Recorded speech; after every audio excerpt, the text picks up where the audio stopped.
नमस्कार, म बागीराम थारू। काठमाडौँ युनिभर्सिटीमा चाहिँ म अहिले मास्टर इन ट्रेनिङ डेभलपमेन्टमा अध्ययन गरिरहेको छु। यो 2025 को ब्याच हो। म आज यो सेसनकै सत्रकै क्रममा मैले एउटा चाहिँ सेसन डिजाइन गरेको छु, जुन चाहिँ रिटर्निङ भोलिन्टियरहरूलाई चाहिँ सपोर्ट गर्ने, उनीहरूको नलेज र ज्ञान बढाउने हिसाबले गरिएको छ। विशेष गरेर वैदेशिक रोजगारसँग इन्फर्मेसन दिने कुराहरूमा चाहिँ यससँग जोडिएको छ। ब्याकग्राउन्डको रूपमा हेर्दाखेरि वैदेशिक रोजगारमा जाँदाखेरि विशेष गरेर प्रोस्पेक्टिभ माइग्रेन्ट्सहरू चाहिँ विभिन्न अपर्च्युनिटी नभएर, इम्प्लोइमेन्ट अपर्च्युनिटी नभएर चाहिँ बाहिर जाने गरेको छ र उनीहरू चाहिँ सही सूचना दिएर गएको छैन, जसले गर्दाखेरि एक्सप्लोइटेसनहरू होइन, अप्ठ्यारोमा पर्ने, चिटिङ हुने केसहरू चाहिँ देखिराखेको छ। रिटर्निङ भोलिन्टियरले चाहिँ उनीहरूलाई अब विशेष गरेर सही सूचना दिएर अगाडि बढाउने, उनीहरूको एक्सपिरियन्सलाई सेयर गरेर अगाडि बढाउने र उनीहरूलाई रियल सूचनाहरू दिने भन्ने हिसाबले यो कोर्स डिजाइन गरिएको छ। र यसमा चाहिँ एक्सपेरिएन्सल लर्निङ थ्योरी र क्रिटिकल पेडागोजीलाई चाहिँ प्रयोग गरिएको छ। अब विशेष गरी अब अन्डरस्ट्यान्डिङ रिटर्निङ भोलिन्टियर को हो भन्ने कुरा चाहिँ अन्डरस्ट्यान्ड गर्नु जरुरी छ। यसमा चाहिँ नेपाल सरकार अन्तर्गत लोकल गभर्मेन्टले, स्थानीय सरकारले चाहिँ यसलाई यी व्यक्तिहरूलाई चाहिँ भर्ना गरेको छ र विशेष गरेर गल्फ मुलुक र मलेसियामा काम गरेर फर्केका व्यक्तिहरूलाई चाहिँ यसमा चाहिँ भर्ना गरिएको छ काम गर्नको लागि।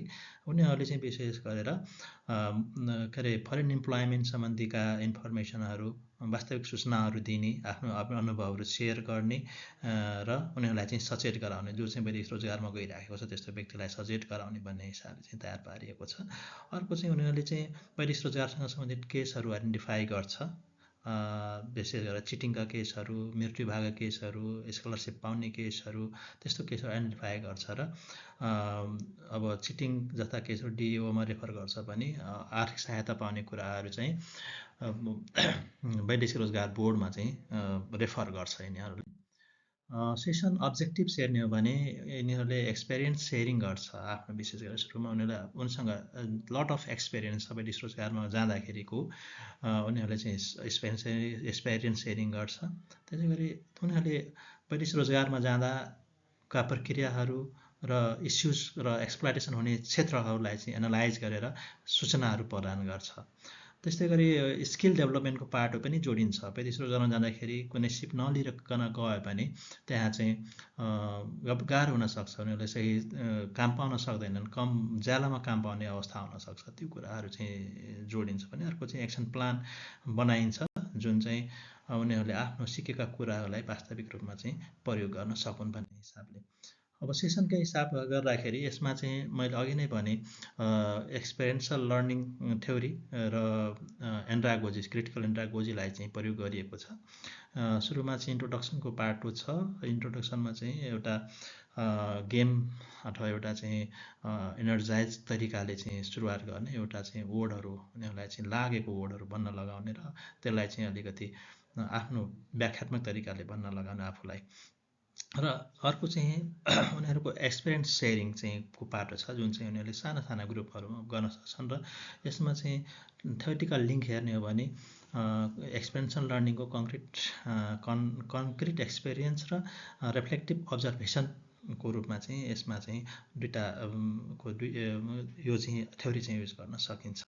यो सत्रमा कन्सेप्ट र समस्याको बारेमा छलफल गरिन्छ। यसमा विशेष गरेर एक्सपेरिएन्सल लर्निङ थ्योरी र क्रिटिकल पेडागोजीलाई चाहिँ प्रयोग गरिएको छ र यसमा चाहिँ यो कुरालाई चाहिँ प्रब्लमेटिक कुराहरू कसरी निकाल्न सकिन्छ भन्ने कुराहरू यो सत्र मार्फत चाहिँ छलफल गराउन सकिन्छ भन्ने कुराहरू चाहिँ राखिएको छ।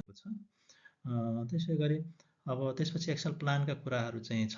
यसमा चाहिँ डेभलपमेन्ट, उनीहरूको एक्सन प्लान डेभलप गर्ने र रोल प्ले डेलिभर कसरी गर्न सक्छन्, त्यो एकुरेट रूपमा चाहिँ इन्फर्मेसन कसरी पुर्याउन सक्छन् भन्ने कुरा चाहिँ प्लानिङ चाहिँ गर्ने भन्ने कुराहरू चाहिँ जोडिन्छ, जुन चाहिँ एक्सपेरिमेन्ट एन्ड इम्पावरमेन्टको कुराहरू, एन्ड्रागोजीको कुराहरू चाहिँ यसमा जोडिएको छ। त्यसै गरी अब चाहिँ अन्तिममा चाहिँ क्लोजिङ कुराहरू छ, सेसन क्लोजिङको कुराहरू छ। त्यो चाहिँ पार्टिसिपेन्ट्सले चाहिँ एउटा अगाडि अब के गर्ने भन्ने कुराहरू चाहिँ एउटा कमिटमेन्ट लिएर जान्छन्। यसमा चाहिँ कोलको एक्सपिरियन्सल लर्निङ साइकल चाहिँ मैले राखेको छु, जुन चाहिँ कन्क्रिट एक्सपिरियन्स उनीहरूमा भएको रिटर्निङ भोलिन्टियरहरूमा भएको एउटा कङ्क्रिट उनीहरूको एक्सपिरियन्स के छ तपाईँ रोजगारसँग सम्बन्धित त्यो कुराहरू उनीहरूले एक्सप्लोर गर्छ। त्यसै गरी उनीहरूले त्यो कुरालाई चाहिँ कसरी आफ्नो उसमा चाहिँ एब्जर्भ गरेर चाहिँ रिफ्लेक्सन गरेको छ भन्ने कुरा चाहिँ हेर्न सकिन्छ। त्यस्तै गरी त्यो पाटोलाई जोड्दै अब अब अब आगामी दिनमा कसरी अगाडि बढ्न सकिन्छ भन्ने कुरा चाहिँ अब्स्ट्र्याक्ट कन्सेप्चुअलाइजेसनमा चाहिँ हामीले कुन थ्योरी युज गर्ने, कुन थ्योरी युज गर्दाखेरि यो सेसन अगाडि राम्रोसँग बढ्न सक्छ भन्ने कुराहरू गर्न सक्छौँ। त्यसपछि एक्टिभ एक्सपेरिमेन्टेसनको कुरा आउँछ। यसले चाहिँ सबै कुरा समेटेर अब कार्ययोजनाहरू कार्यान्वयन गर्नको लागि चाहिँ अगाडि बढ्छ र उसले चाहिँ थ्योरीलाई युज गरेर कन्सेप्चुअलाइजेसनबाट आएको थ्योरीलाई युज गरेर सेसन प्लानहरू डिजाइन गर्छ। त्यस्तै गरी अब अन्तिममा हेर्ने हो भने यो एउटा एक्टर हो, रिटर्निङ भोलिन्टियर, जसले चाहिँ वैदेशिक रोजगारसँग सम्बन्धी काम गर्दछ र यिनीहरूले चाहिँ एउटा लर्निङलाई ट्रान्सफर गर्न सक्छन्, जुन एउटा चाहिँ एनालाइसिस गरेर। र अर्को कुरा हेर्दाखेरि कम्युनिटी एङ्गेजमेन्ट पनि गर्न सक्छ र सोसियल जस्टिसको लागि पनि यिनीहरूले काम गर्न सक्छन् भनेर यसरी चाहिँ एउटा सेसन डिजाइन भएको छ। धन्यवाद।